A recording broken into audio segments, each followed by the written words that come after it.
শিয়াদের বিশ্বাসগুলোকে একত্র করা কঠিন। তাদের মধ্যে অনেকগুলো দল উপদল আছে, তার ভিতরে কমন কিছু বিশ্বাস আছে বেশিরভাগ শিয়ারা লালন করে। তার ভিতরে একটি হলো তারা কালিমাতুত তাওহীদ আমরা যেটা বলি এটাকে যথেষ্ট মনে করে না। তারা মনে করে লা ইলাহা ইল্লাল্লাহ মুহাম্মাদুর রাসূলুল্লাহ এবং আলিয়্যুন ওয়ালিয়ুল্লাহ এটাও স্বীকৃতি দিতে হবে, মুখে উচ্চারণ করতে হবে, তারপরে মানুষ মুসলিম হবে। তাদের মধ্যে কোনো কোনো গ্রুপ আছে যারা কোরআনে কারিমের 30 পারার যে কোরআন এটার ব্যাপারে তারা সন্দেহ পোষণ করে এবং তারা কোরআনের বিকৃতিতে বিশ্বাস করে বা বিকৃতি করে, এটাকে তারা সঠিক মনে করে বিকৃতি করে থাকে।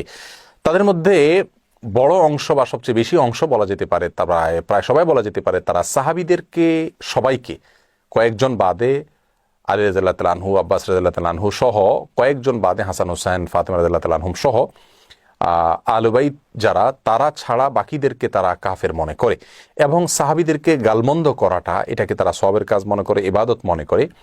আয়েশা রাদিয়াল্লাহু তাআলা আনহা রাসূল আকরাম সাল্লাল্লাহু আলাইহি ওয়াসাল্লামের সহধর্মিণী, তার চরিত্র নিয়ে তারা সন্দেহ করে, যার চরিত্রের বিষয়ে কোরআনে কারিমে সূরা নূরে আল্লাহ সুবহানাহু ওয়া তাআলা পরিষ্কারভাবে ঘোষণা দিয়েছেন। যাই হোক, এ হলো মোটামুটি শিয়াদের কয়েকটা জঘন্য বিশ্বাসের আলোচনা। এবারে আসি শিয়াদের একটা বিশেষ দল, তাদেরকে ইসনা আশারিয়া বলা হয়। মূলত ইসনা আশার শব্দের অর্থ হলো 12। ইসনা আশারিয়া গ্রুপ বলতে শিয়াদের ওই গ্রুপকে বলা হয় যারা 12 জন ইমামে বিশ্বাস করে, অর্থাৎ যারা মনে করে যে 12 জন ইমাম আল্লাহর পক্ষ থেকে নির্ধারিত, তারা রাসূল করিম সাল্লাল্লাহু আলাইহি ওয়াসাল্লামের ওয়াফাতের পরে ধারা পরম্পরায় আসছেন এবং তাদের মধ্যে প্রথম ইমাম ছিলেন আলী রাদিয়াল্লাহু তাআলা আনহু এবং সর্বশেষ ইমাম ছিলেন মুহাম্মদ ইবনুল হাসান আল আসকারী।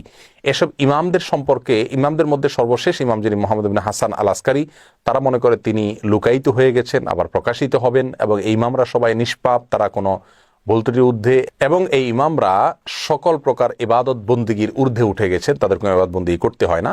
এই বিশ্বাসগুলো লালন করে থাকে ইসনা আশারিয়া গ্রুপ।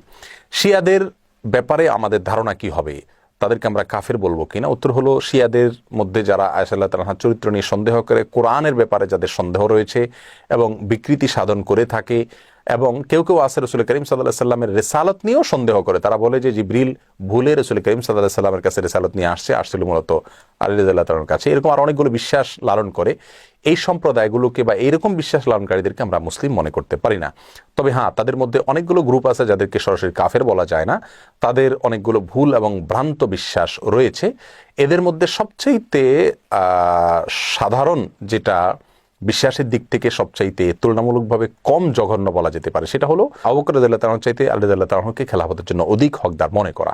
শিয়াদের অনেকগুলো ভ্রান্ত বিশ্বাস নিয়ে বিস্তারিত এবং বিশদ আলোচনা করা দরকার, তা না হলে তাদের বিষয়ে আমাদের ধারণা পরিষ্কার হবে না।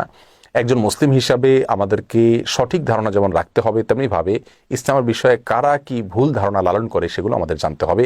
কোরআন নিয়ে যারা সন্দেহ করে, সাহাবীদেরকে যারা গালমন্দ করে, সাহাবীদেরকে যারা কাফের মনে করে এবং রাসূল করিম সাল্লাল্লাহু আলাইহি ওয়াসাল্লামের সহধর্মিণীর চরিত্র নিয়ে যারা সন্দেহ করে, কোরআনের বিকৃতি যারা সাধন করে, এদের ব্যাপারে আমাদের ধারণা কি হওয়া উচিত সেটা আমার মনে হয় যে কোনো সাধারণ দর্শক শ্রোতাই আমরা সহজেই সিদ্ধান্ত নিতে পারবো। আল্লাহ তাআলা আমাদের সকলকে সঠিকটা বুঝার তৌফিক দান করুন।